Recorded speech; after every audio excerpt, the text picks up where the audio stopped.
بسم اللہ الرحمن الرحیم۔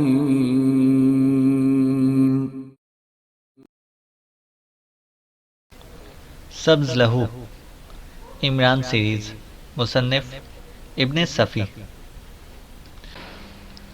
صفدر کنفیشن سے چیئر سے چھٹکارا پانے کے بعد سے میک اپ میں رہنے لگا تھا۔ اپنی پچھلی رہائش گاہ فی الحال اسے چھوڑ کر گرینڈ ہوٹل میں 2 کمروں کی جگہ حاصل کر لی تھی اور عمران کے قیدیوں کی دیکھ بھال اسی کے ذمہ تھی۔ جیری اور جرمی صرف لوسیل دے سندے کی نشاندہی کر سکے تھے۔ دلبر سینوکس نے جن 5 آدمیوں کے لیے پتے لکھوائے تھے ان میں جیری اور جرمی بھی شامل تھے، لیکن جیری اور جرمی نے دلبر سینوکس کے بارے میں کچھ نہیں بتایا تھا۔ بقیہ 3 آدمیوں کے پتے صفدر کے پاس موجود تھے۔ اس نے ان کی متعلق چھان بین کی تھی اور اب ایکسٹرو کو اس کی رپورٹ دینے جا رہا تھا۔ ہوٹل کا فون استعمال کرنے کی بجائے اس نے کسی پبلک ٹیلی فون بوتھ کو ترجیح دی تھی۔ نمبر ڈائل کیے لیکن دوسری طرف سے جواب نہ ملا۔ گھنٹی بجنے کی آواز آتی رہی۔ اس نے ریسیور رکھ کر سلسلہ منقطع کر دیا۔ پچھلی رات گرفتاریوں کے بعد سے انہیں ایکسٹرو سے ہدایات ملی تھیں کہ وہ ساری رپورٹیں براہ راست ایکسٹرو ہی کو دیا کریں۔ اگر فون پر رابطہ قائم نہ ہو سکے تو پھر جولیانا فٹز واٹر کو وہی رپورٹیں دے دیا کریں۔ صفدر نے جولیا کے نمبر ڈائل کیے۔ ہیلو، دوسری طرف سے آواز آئی۔ صفدر، رپورٹ ہے۔ وقت نہ ضائع کرو، سائیکو مینشن پہنچ جاؤ۔ احکامات بدل چکے ہیں، اب وہ ہماری اعلیٰ ذہنی تربیت کرنا چاہتا ہے، جولیا نے کہا۔ میں سمجھا نہیں، صفدر بولا۔ یہاں آئے بغیر نہیں سمجھ سکو گے۔ اگر کوئی رپورٹ ہے تو سب موجود ملیں گے، جولیا نے کہا۔ صفدر نے سلسلہ منقطع کر کے بوتھ سے باہر آ گیا۔ اس کی گاڑی تو تباہ ہو چکی تھی، فوری طور پر کسی دوسری گاڑی کا انتظام نہیں ہو سکا تھا۔ سائیکو مینشن کی سرکاری گاڑیاں بہت ہی خاص حالات میں استعمال کی جاتی تھیں، اس لیے آج کل ٹیکسیوں ہی کے سہارے بھاگ دوڑ والی زندگی گزر رہی تھی۔ وہ فٹ پاتھ پر کھڑا ہو کر کسی خالی ٹیکسی کا انتظار کرنے لگا۔ کچھ دیر بعد ٹیکسی مل گئی۔ سیدھے چلو، وہ پچھلی سیٹ کا دروازہ بند کرتا ہوا بولا۔ ٹیکسی چل پڑی، لیکن ٹھیک اسی وقت ایک دوسری گاڑی نے بھی صفدر کی توجہ اپنی طرف مبذول کرائی۔ وہ داہنی جانب والی گلی کے سرے پر کھڑی تھی۔ ٹیکسی کے حرکت میں آتے ہی وہ بھی سڑک پر آ گئی تھی۔ صفدر نے اپنی پوزیشن میں تبدیلی کی اور حکم نما آئینے میں دیکھنے لگا۔ گاڑی ٹیکسی کے پیچھے ہی آ رہی تھی۔ اگلے چوراہے پر بائیں جانب موڑ لینا، صفدر نے ڈرائیور سے کہا۔ پچھلی گاڑی اب بھی سائے کی طرح ساتھ لگی نظر آئی۔ جلدی صفدر کو یقین ہو گیا کہ تعاقب کیا جا رہا ہے، اس لیے اس نے سائیکو مینشن جانے کا ارادہ ملتوی کرتے ہوئے ڈرائیور سے کہا، اب اگلے موڑ سے مجھے ٹپ ٹاپ نائٹ کلب پہنچا دو۔ کلب کی کمپاؤنڈ میں پہنچ کر ٹیکسی رک گئی۔ صفدر نہایت اطمینان سے نیچے اترا اور ڈرائیور کو کرایہ ادا کرنے لگا۔ دوسری گاڑی کمپاؤنڈ میں داخل نہیں ہوئی تھی، لیکن اسے ڈرائیو کرنے والا پھاٹک پر دکھائی دیا۔ صفدر دروازے کی طرف بڑھ گیا۔ ڈائننگ ہال میں داخل ہو کر اپنے لیے ایک ایسی جگہ منتخب کی جہاں سے صدر دروازے پر نظر رکھ سکتا تھا۔ تعاقب کرنے والی گاڑی کا مالک بھی کچھ دیر بعد ڈائننگ ہال میں نظر آیا۔ اس نے چاروں طرف نظر دوڑائی اور پھر ایک میز کی طرف بڑھ گیا۔ صفدر کا اندازہ تھا کہ اس نے بھی اپنے لیے ایسی ہی میز منتخب کی ہے جہاں سے اس پر بخوبی نظر رکھ سکے گا۔ اس نے ویٹر کو اشارے سے بلا کر کافی طلب کی اور جیب میں سگریٹ کا پیکٹ ٹٹولنے لگا۔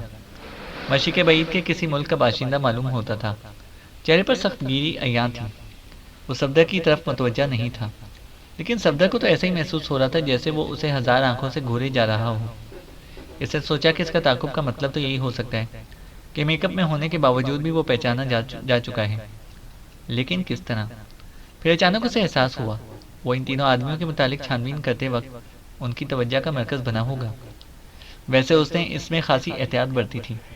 ایون خطرناک آدمی معلوم ہوتا ہے اور کسی خاص نظام کے تحت اس نے اپنا جال پورے شہر میں بچھا رکھا ہے۔ تعاقب کرنے والا ویٹر کو اپنا آرڈر نوٹ کرا رہا تھا۔ اس کے بعد صفدر نے اسے کاؤنٹر کی طرف جاتے دیکھا۔ سگریٹ سلگا کر وہ کرسی کی پشت گاہ سے ٹک گیا۔ تعاقب کرنے والا اب کاؤنٹر کے فون پر کسی سے گفتگو کر رہا تھا۔ دفتن صفدر کو خیال آیا کہ کہیں اب اسے گھیرنے کی کوشش تو نہیں کی جا رہی۔ اتنے میں ویٹر اس کے لیے کافی لایا اور اس کے لوازمات میز پر رکھنے لگا۔ تعاقب کرنے والے نے زیادہ دیر تک فون پر گفتگو نہیں کی، وہ بھی اپنی میز پر واپس آ گیا۔ صفدر اطمینان سے کافی پی رہا تھا۔ اس نے سوچا کہ کافی ختم کر کے وہ بھی کاؤنٹر ہی کا فون استعمال کرے گا اور اس وقت تک باہر نہیں نکلے گا جب تک اس کے ساتھی وہاں نہ پہنچ جائیں۔ تعاقب کرنے والا ایسا کچھ کھا رہا تھا، صاف ظاہر ہو رہا تھا کہ وہ محض وقت گزاری ہی کے لیے ہو سکتا ہے۔ 15-20 منٹ گزر گئے۔ اور اس دوران میں صفدر نے اپنے ساتھیوں کو مطلع بھی کرنا ملتوی کر دیا۔ ضروری نہیں تھا کہ وہ اس کی مرضی کے مطابق ہی کام کرتے، ان سے اندازے کی غلطی بھی ہو سکتی تھی۔ مزید 15 منٹ گزر گئے۔ تعاقب کرنے والا اب کرسی کی پشت گاہ سے ٹک کر سگار پی رہا تھا۔ صفدر نے کچھ سوچا، کچھ نہ کچھ کرنا ہی چاہیے۔ وہ یقینی طور پر اپنے کچھ دوسرے ساتھیوں کو طلب کر کے ان کا منتظر ہے۔ ویٹر کو اشارے سے بلا کر کافی لانے کو کہا اور ختم ہوتے ہوئے سگریٹ سے دوسرا سگریٹ سلگانے لگا۔ صفدر آج زندگی میں پہلی بار نہ جانے کیوں اپنی قوت فیصلہ کھو بیٹھا تھا۔ کبھی سوچتا کہ ساتھیوں کو اس سچویشن سے مطلع کر دینا چاہیے، اور کبھی سوچتا کہ کہیں یہ محض اتفاق ہی نہ ہو۔ وقت تیزی سے گزر رہا تھا۔ 10 منٹ مزید اسی حیض بیض کی نظر ہو گئے۔ تعاقب کرنے والے کا انداز ایسا ہی تھا جیسے اب یہیں ڈیرا ڈال دینے کا ارادہ ہو۔ دفتن صفدر اپنی جگہ سے اٹھا اور کاؤنٹر کی طرف بڑھتا چلا گیا۔ کاؤنٹر کلرک نے سر اٹھا کر دیکھا۔ فون، صفدر بولا۔ اس نے دوسرے سرے پر رکھے ہوئے فون کی طرف اشارہ کیا اور پھر رجسٹر کی طرف متوجہ ہو گیا۔ صفدر جھک کر نمبر ڈائل کر ہی رہا تھا کہ بائیں پہلو میں کوئی سخت سی چیز چبھی۔ وہ چونک کر مڑا۔ تعاقب کرنے والا اس سے لگا کھڑا مسکرا رہا تھا، اور پھر وہ صفدر کے بدلتے تیور سے پہلے آہستہ سے بولا، جدوجہد کا نتیجہ میرے کوٹ کی جیب سے نکل کر تمہارے دل میں پیوست ہو سکتا ہے، لہٰذا خاموشی سے باہر نکل چلو۔ میں لٹریچر کا طالب علم نہیں ہوں۔ تمہاری بات میری سمجھ میں نہیں آئی، صفدر خوش دلی سے ہنس کر بولا۔ پہلو میں چبھنے والی چیز کا دباؤ بڑھ گیا۔ وہ کسی ریوالور کی نال ہی ہو سکتی تھی جو حریف کے کوٹ کی جیب میں موجود تھا۔ صفدر ٹیلی فون چھوڑ کر سیدھا کھڑا ہو گیا۔ اب ریوالور کی نال کمر سے جا لگی تھی۔ وہ دروازے کی طرف بڑھا۔ کاؤنٹر کلرک نے ان پر اچٹی سی نظر ڈالی اور رجسٹر پر جھک پڑا۔ وہ اسی طرح کمپاؤنڈ سے باہر آئے۔ اجنبی نے تہکمانہ لہجے میں کہا، تم ہی ڈرائیو کرو گے؟ صفدر کمپاؤنڈ کے باہر اس کی گاڑی کے قریب کھڑا سوچ رہا تھا کہ اب کچھ کر گزرنا چاہیے، لیکن حریف پوری طرح ہوشیار تھا اور ایسے مواقع پر استعمال کی جانے والے ریوالوروں میں سائلنسر ضرور لگا ہوتا ہے۔ توہن و کرہن اس نے اگلی سیٹ کا دروازہ کھولا، پھر اندر بیٹھ گیا، لیکن اس دوران میں ریوالور کے دباؤ میں کمی نہیں ہوئی تھی۔ اس کا مطلب یہی تھا کہ حریف ایک پل کے لیے بھی غافل نہیں ہوا۔ اس کے ساتھ ہی خود بھی گاڑی میں داخل ہوا تھا۔ بائیں ہاتھ سے وہ صفدر کو اگنیشن کی دیتا ہوا بولا، زیادہ چالاک بننے کی کوشش نہ کرنا۔ صفدر احمقانہ انداز میں ہنس کر بولا، بالکل ایسی سی ایک سچویشن میں نے کسی انگریزی فلم میں دیکھی تھی۔ غالباً تمہاری جیب میں سائلنسر لگا ہوا ریوالور ہے، لیکن آخر اس کا مطلب کیا ہے؟ وہ ہونکوں کے انداز میں سنجیدہ نظر آنے لگا تھا۔ چلو، حریف آنکھیں نکال کر گرایا، اس کا گیئر سسٹم تو سمجھا دو پہلے۔ اس میک کی گاڑی میں نے پہلے کبھی نہیں چلائی، صفدر نے کہا۔ پہلا نیچے، دوسرا اوپر، تیسرا دبا کر نیچے، اور چوتھا۔ چلو بس، وہ بولا۔ صفدر نے اگنیشن میں کنجی لگائی، انجن اسٹارٹ کیا، گاڑی چل پڑی۔ ریوالور کا دباؤ بائیں پہلو پر بدستور موجود تھا۔ بس، سیدھے چلو۔ صفدر سوچ رہا تھا کہ برے پھنسے۔ یقیناً ان تینوں کے متعلق چھان بین کرنے کے دوران ہی میں وہ ان لوگوں کی نظروں میں آ گیا ہوگا۔ ولبر سنوکس کے بیان کے مطابق اس کا چیف خطرناک آدمی تھا۔ ویسے وہ ایسے لوگوں کو زندہ نہیں چھوڑتا تھا جن کے ذریعے اس کی نشاندہی ہو سکے۔ ڈسوزا اس کی لڑکی اور ایک اجنبی غالباً اسی لیے اپنے انجام کو پہنچے تھے۔ لوسیل بھی شاید اسی پیش بینی کا شکار ہوئی تھی، لیکن یہ تین آدمی اب بھی زندہ تھے جن کی نشاندہی ولبر سنوکس نے کی تھی۔ ہو سکتا ہے یہ تینوں اسی لیے اپنی جگہوں سے نہ ہٹائے گئے ہوں کہ چیف کو ولبر سنوکس کے زندہ ہونے کا ثبوت مل سکے، کیونکہ ان کی نشاندہی فی الحال وہی کر سکتا تھا اور وہ خود ان کی قید میں تھا۔ واقعات کا یہ موڑ خطرناک تھا۔ صفدر ایک بار پھر عمران کی وجہ سے کنفیشن چیئر کی اذیتوں سے بچ گیا تھا، لیکن یہ ضروری نہیں تھا کہ آج بھی کوئی انہونی ہو سکے، اور عمران، اس کا تو کہیں پتہ تک نہ تھا۔ کاش اسے یہ حماقت سرزد نہ ہوتی۔ اسی وقت جولیا کو فون پر حالات سے آگاہ کر دیتا جب تعاقب کرنے والا کھانے میں مشغول تھا۔ اب کیا ہو سکتا ہے؟ وہ بڑبڑایا۔ اس نے عقب نما آئینے پر نظر ڈالی، پیچھے کئی گاڑیاں تھیں۔ دفتر سے X2 کا خیال آیا، وہ تو کبھی غافل نہیں رہتا، ہو سکتا ہے پچھلی گاڑیوں میں سے کسی ایک میں خود موجود ہو۔ اس نے طویل سانس لی۔ اب بائیں جانب موڑ لو، حریف بولا۔ صفدر خاموشی سے اس کے احکامات کی تعمیل کرتا رہا تھا۔ تھوڑی دیر بعد وہ ساحل کی طرف جا رہے تھے۔ سڑک سنسان تھی، لیکن پیچھے ایک گاڑی ابھی تک عقب نما آئینے میں دکھائی دے رہی تھی۔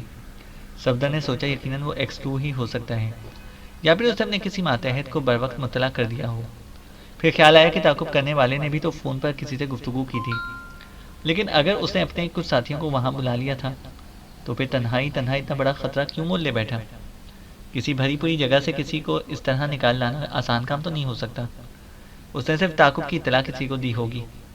کچھ بھی ہو، اب اسے آخری جد و جہد کے لیے تیار ہو جانا چاہیے، ورنہ اگر انہوں نے اس کو اذیت رساں برقی کرسی پر بٹھا کر سب کچھ اگلوا لیا تو اس کے بعد بھی اسے موت ہی سے دوچار ہونا پڑے گا۔ شاید اسے خودکشی کرنی پڑے۔ کسی ایسے حادثے کے بعد اپنے ساتھیوں کو منہ دکھانے کے قابل کہاں رہتا؟ دفعتاً نے اسے گاڑی بائیں جانب والی ڈھلان کی طرف موڑ دی۔ دونوں اگلے پہیے کچے میں اتر ہی تھے کہ اس نے بڑی پھرتی سے ایکسیلیٹر چھوڑ دیا اور بریک پر پیر رکھ دیا، ساتھ ہی بایاں ہاتھ ریوالور کی نال پر پڑا۔ یہ سب کچھ آنے واحد میں ہوا تھا۔ ریوالور کی پوزیشن میں تبدیلی ہوتے ہی صفدر وحشیانہ انداز میں اپنے حریف پر پل پڑا۔ اس کا ریوالور جیب سے باہر آ گیا تھا، لیکن شاید لاکڈ ہونے کی وجہ سے وہ اسے استعمال نہیں کر سکتا تھا۔ صفدر اسے قابل استعمال بنانے کی مہلت ہی نہ دے۔ اس کا پیر بریک ہی پر جمع ہوا تھا اور وہ اپنے حریف کو پیچھے ڈال رہا تھا، لیکن اسے قطعی بے خبر رہا کہ پیچھے آنے والی گاڑی کب رکی تھی اور کب اس پر سے ایک آدمی اترا تھا اور ایک وزنی اوزار سنبھالے ہوئے آہستہ آہستہ ان دونوں کی طرف بڑھتا آ رہا تھا۔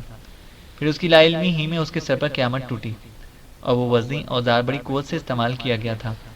اس کا ذہن خود فراموشی کی تاریک دلدل میں ڈوبتا چلا گیا۔ وہ دونوں بے خبر سو رہے تھے، کسی نے انہیں جھنجھوڑ کر رکھ دیا۔ گہرے اندھیرے میں آنکھیں کھلی اور دونوں ایک دوسرے کو پکارنے لگے۔ شور مت کرو، ہلکی سی گراہٹ اندھیرے میں گونجی۔ وہ فوری طور پر ساکت ہو گئے۔ کٹہرے کے باہر گلیارے میں انہیں روشنی دکھائی نہ دی، حالانکہ وہاں رات بھر روشنی رہتی تھی۔ عجیب سا سناٹا تھا جو ماحول پر طاری تھا۔ سنتریوں کے وزنی بوٹ کی کھٹپٹ بھی سنائی نہیں دیتی تھی۔ چپ چاپ باہر نکل چلو، سناٹے میں تیز قسم کی سرگوشی ابھری۔ دونوں پہلے ہی کٹہرے کے قریب آ کر کھڑے ہو گئے تھے۔ کسی نے انہیں دھکیل کر کٹہرے سے باہر کر دیا، پھر زینوں کی طرف چلنے کو کہا۔ کھلی چھت پر پہنچنے کے بعد ہی وہ اس آدمی کو دیکھ سکے تھے۔ سرتاپا سیاپوش، تاروں کی چھاؤں میں وہ ایک تاریک سایہ لگ رہا تھا۔ کیا تم دونوں رسی کے سائے نیچے اتر سکو گے؟ اس نے پوچھا۔ اس کی آواز بھی عجیب سی تھی، پھنسی پھنسی۔ اس آواز میں ہلکی سی گراہٹ بھی شامل تھی۔ سرکس میں کام کرنے کا کبھی اتفاق نہیں ہوا، جیمسن نے طنزیہ لہجے میں کہا۔ مجھے یقین ہے کہ اس کے باوجود بھی تم دونوں رسی کے سہارے ہی نیچے جاؤ گے، وہ بولا۔ آپ کون ہیں جناب؟ ظفر نے سوال کیا۔ یہ سب کچھ تمہیں نیچے پہنچ کر معلوم ہوگا، وہ بولا۔ اگر کچھ معلوم کرنے کے قابل ہی نہ رہ گئے تو؟ جیمسن بول پڑا۔ تم خاموشہ ہو، ظفر اس کے شانے پر ہاتھ مار کر بولا۔ تم میں سے ظفر الملک کون ہے؟ سیاپوش کا لہجہ بے حد خشک تھا۔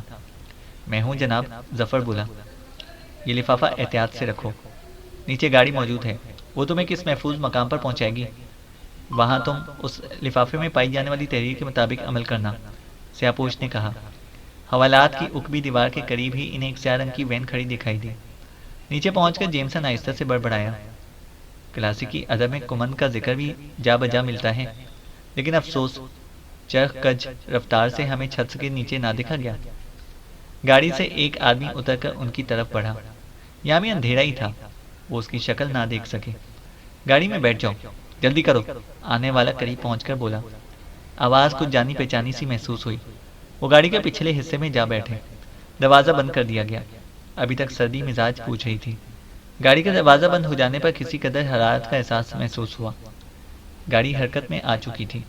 اندر اندھیرا تھا، وہ دونوں ایک دوسرے کی شکل نہیں دیکھ سکتے تھے۔ وہ آدمی کون تھا یور ہائنس؟ جیمسن نے پوچھا۔ میں نہیں جانتا، ظفر بولا۔ دیکھیے اب شامت کہاں لے کر جائے، جیمسن نے کہا۔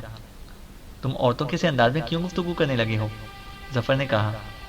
اسے چھوڑیے جناب والا، میں بہت سنجیدگی سے اس مسئلے پر غور کر رہا ہوں، جیمسن نے کہا۔ کس مسئلے پر؟ ظفر نے پوچھا۔ اگر آپ نے اس سر پھرے آدمی کا ساتھ نہ چھوڑا تو، جیمسن نے کہنا چاہا۔ خاموش، اگر تم نے کسی کا نام لیا تو گلا گھونٹ دوں گا، ظفر نے آہستہ سے کہا۔ میں کسی پردہ نشین خاتون کا نام نہیں لینے جا رہا تھا، کیا آپ اس طرح برا فروختہ ہو گئے، جیمسن نے کہا۔ برا فروختہ کیا؟ ظفر بولا۔ مطلب یہ کہ آپے سے باہر ہو گئے۔ خیر اسے بھی چھوڑیے۔ اس بات پر ایک شعر یاد آ گیا، داور حشر میرا نامہ اعمال نہ دیکھ، اس میں کچھ پردہ نشینوں کے نام بھی آتے ہیں۔ ظفر کچھ نہ بولا۔ تھوڑی دیر بعد گاڑی رکی، لیکن ان سے اترنے کو نہ کہا گیا۔ اب کیا ہوا؟ جیمسن بڑبڑایا۔ خاموش بیٹھے رہو، آواز آئی۔ دفتن گاڑی کا انجن پھر جاگا اور وہ حرکت میں آ گئی، لیکن اس بار زیادہ دور نہیں چلی تھی۔ جھٹکے کے ساتھ کار رکی اور رکبی دروازہ کھلتے ہی دونوں روشنی میں نہا گئے۔ یہ ایک بہت بڑا ہال تھا جس میں تیز روشنی والے بلب جگمگا رہے تھے۔ کیا یہ کسی فلم کا اسٹوڈیو کا کوئی فلور ہے؟ جیمسن نے ظفر سے پوچھا۔ بکو مت، نیچے اترو، ظفر بولا۔ اوہو، جیمسن نے سامنے کھڑے ہوئے آدمی کو حیرت سے دیکھا۔ ہیلو کیپٹن خاور، ظفر اس کی طرف مسافر کے لیے ہاتھ بڑھاتا ہوا بولا۔ تمہارا ملازم یہیں رہے گا اور تمہیں ان ہدایات پر عمل کرنا ہے جو تمہارے پاس موجود ہیں، کیپٹن خاور بولا۔ اوہو، ظفر کو لفافہ یاد آیا۔ لفافے سے ظاہر ہونے والے پرچے کی تحریر کے مطابق اسے اب عمران کے میک اپ میں اسی کے فلیٹ میں رہائش اختیار کرنی تھی۔ لیکن جیمسن، ظفر نے استفہامیہ نظروں سے خاور کو دیکھتے ہوئے پوچھا۔ وہ یہیں رہے گا ہمارے ساتھ، تم اس کی فکر مت کرو، خاور بولا۔ کہ یہاں اردو کا کلاسیکل لٹریچر فراہم ہو سکے گا جناب؟ جیمسن بول پڑا۔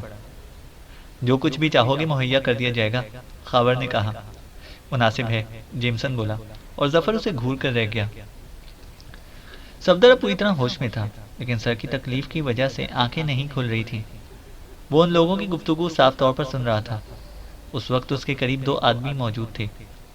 یہ وہی ہے، یقین کرو، ایک کہہ رہا تھا۔ جب تک کوئی واضح ثبوت نہ ہو کیسے سمجھ لوں؟ دوسری آواز آئی۔ میں نے کوپر کے پاس تصویر دیکھی تھی، وہ اسے چیف کی طرف سے موصول ہوئی ہے۔ مقصد یہ تھا کہ اس آدمی کو تلاش کیا جائے، ایک نے کہا۔ تو پھر کوپر کو یہاں پر بلاؤ، اسے ہدایت کرو کہ تصویر سمیت آئے، دوسرا بولا۔ کیا یہ میک اپ میں نہیں تھا؟ یقیناً تھا۔ تو پھر بیکار بحثوں میں نہ پڑو، کوپر کو بلاؤ، ایک بولا۔ چند لمحے خاموشی رہی، پھر صفدر نے فون پر نمبر ڈائل کرنے کی آواز سنی، پھر کہا گیا۔ شاید کوپر موجود نہیں ہے۔ کہاں ہوگا؟ پہلا بولا۔ شاید گرینڈ میں، دوسرے کی آواز آئی۔ اسے یہاں موجود ہونا چاہیے اگر ایسی کوئی بات ہے تو۔ اوہو، تو کیا مجھے گرینڈ جانا پڑے گا؟ دوسری آواز آئی۔ یقیناً، پہلا بولا۔ اچھی بات ہے، دوسرا بولا۔ تم جانتے ہو کہ یہ کتنا ضروری ہے؟ اگر ایسی کوئی بات ہے تو چیف کو اس سے فوری طور پر آگاہ ہونا چاہیے، اور ہم میں صرف کوپر ہی ایسا ہے جو بر وقت چیف سے رابطہ قائم کر سکتا ہے، پہلے نے کہا۔ ٹھیک ہے، مجھے دھیان نہیں تھا، دوسرا بولا۔ پھر صفدر نے قدموں کی چاپ سنی۔ سر کی تکلیف بدستور موجود تھی، لیکن شاید اب وہ آنکھیں کھول سکتا تھا۔ آنکھوں میں خفیف سا درد کر کے اس نے آواز کی جانب دیدے گھمائے۔ یہ تو وہی آدمی تھا جو اسے ٹپ ٹاپ سے یہاں تک لایا تھا۔ اس کی مٹھیاں بھینچنے لگیں۔ وہ آدمی اس کمرے میں تنہا تھا، اور اب یہ سوچنے کا موقع قطعی نہیں تھا کہ یہاں کے مختلف حصوں میں اور کتنے آدمی موجود ہوں گے۔ دفتر نے اسے اپنے حلق سے عجیب سی آواز نکالی، اور وہ آدمی چونک کر اس کی طرف کو دیکھنے لگا۔ صفدر نے اسی قسم کی کچھ اور آوازیں بھی نکالی تھیں، اور وہ اپنی جگہ سے اٹھ کر اس کے بستر کے قریب آ کر کھڑا ہوا، پھر قریب سے دیکھنے کے لیے اس کے چہرے پر جھکائی تھا کہ صفدر نے بڑی پھرتی سے اس کی گردن دبوچ لی۔ کچھ دیر پہلے محسوس کی جانے والی نقاہت حیرت انگیز طور پر زائل ہو چکی تھی، اور وہ خود کو پہلے بھی سے بھی زیادہ توانا محسوس کرنے لگا تھا۔ ہو سکتا ہے کہ وہ جان لینے یا دے دینے کا وحشیانہ جذبہ رہا ہو جس نے اسے فی الفور اتنی توانائی بخش دی تھی۔ اس کا گلا گھونٹتا ہی چلا گیا۔ ویسے حریف بھی جان بچانے ہی کے لیے جدوجہد کر رہا تھا، لہٰذا دفاعی حرکتیں شدید تھیں۔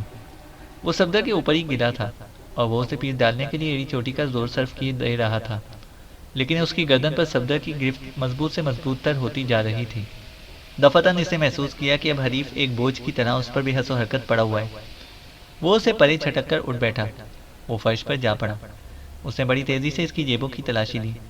گاڑی کی کنجی اور ایک پرس کے علاوہ اور کچھ بھی برآمد نہ ہوا۔ پرس اس نے وہیں ڈال دیا، اور میز پر سے اس کی فیلٹ ہیڈ اٹھائی اور اسے سر پر جماتا ہوا کمرے سے باہر نکلا۔ سر پر بندھی ہوئی پٹی ہیڈ کے نیچے چھپ گئی تھی۔ راہداری میں اسٹینڈ پر ایک اوور کوٹ بھی نظر آیا۔ صفدر نے اسے بھی کھینچا اور جلدی سے پہن لیا۔ اب وہ تیزی سے راہداری کے سرے کی طرف بڑھا جا رہا تھا۔ نکاسی کے دروازے کی تلاش تھی، اس کے علاوہ اور کسی طرف دھیان دینا نہیں چاہتا تھا۔ باورچی خانے کے قریب سے گزرتے وقت اس نے محسوس کیا کہ وہاں پر کوئی موجود ہے۔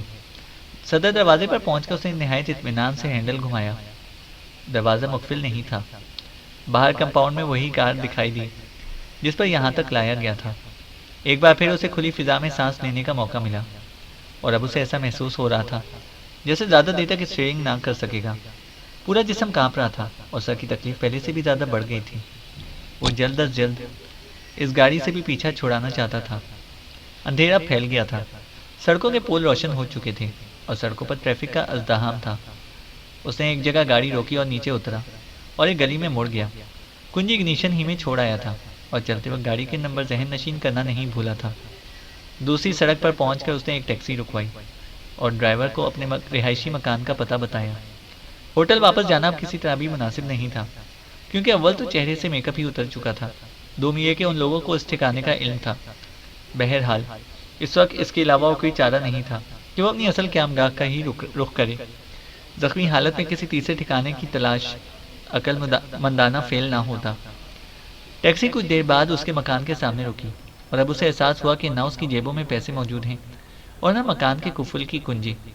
وہ تو ہوٹل ہی میں رہ گئی تھی اور پرس ان لوگوں میں سے کسی نے غائب کر دیا تھا۔ حریف کا پرس بھی وہ وہیں پھینک آیا تھا۔ اب کیا کرے؟ دفتن اس نے ٹیکسی ڈرائیور سے کہا، اوہو، یہاں تو قفل پڑا ہوا ہے، شاید وہ لوگ موجود نہیں ہیں۔ اچھا واپس چلو۔ کدھر صاحب؟ ٹیکسی ڈرائیور نے پوچھا۔ تم چلو میں بتاؤں گا۔ گاڑی پھر چل پڑی۔ تھوڑی دور پر ایک ڈرگ اسٹور نظر آیا۔ اسے وہاں دوبارہ رکنے کو کہا۔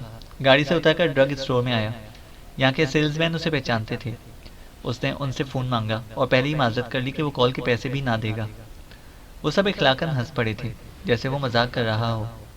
بہرحال اس نے فون پر جولیا کے نمبر ڈائل کیے اور دوسری طرف سے جولیا کی آواز سنائی دی۔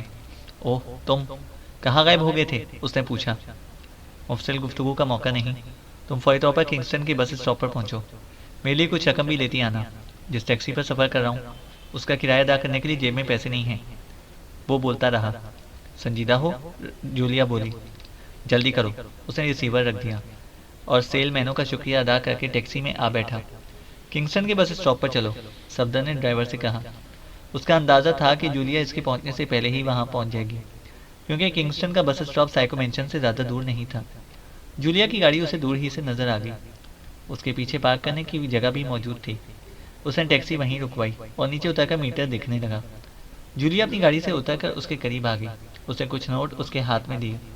صفدر نے ٹیکسی کا کرایہ ادا کیا اور پھر جولیا کے ساتھ اس کی گاڑی میں آ بیٹھا۔ کدھر؟ جولیا نے پوچھا۔ میں زخمی ہوں اور میرے جسم میں سکت نہیں رہی، مجھے سائیکو مینشن میں لے چلو۔ میں نے مناسب نہیں سمجھا تھا کہ یہ ٹیکسی وہاں لے جا کر کسی سے کرایہ دلواؤں، صفدر بولا۔ اوہو اچھا، جولیا نے انجن اسٹارٹ کرتے ہوئے کہا اور گاڑی چل پڑی۔ چینل کو سبسکرائب کریں اور بیل آئیکن کو پریس کریں تاکہ ہماری ہر اپڈیٹ آپ کو بر وقت مل سکے۔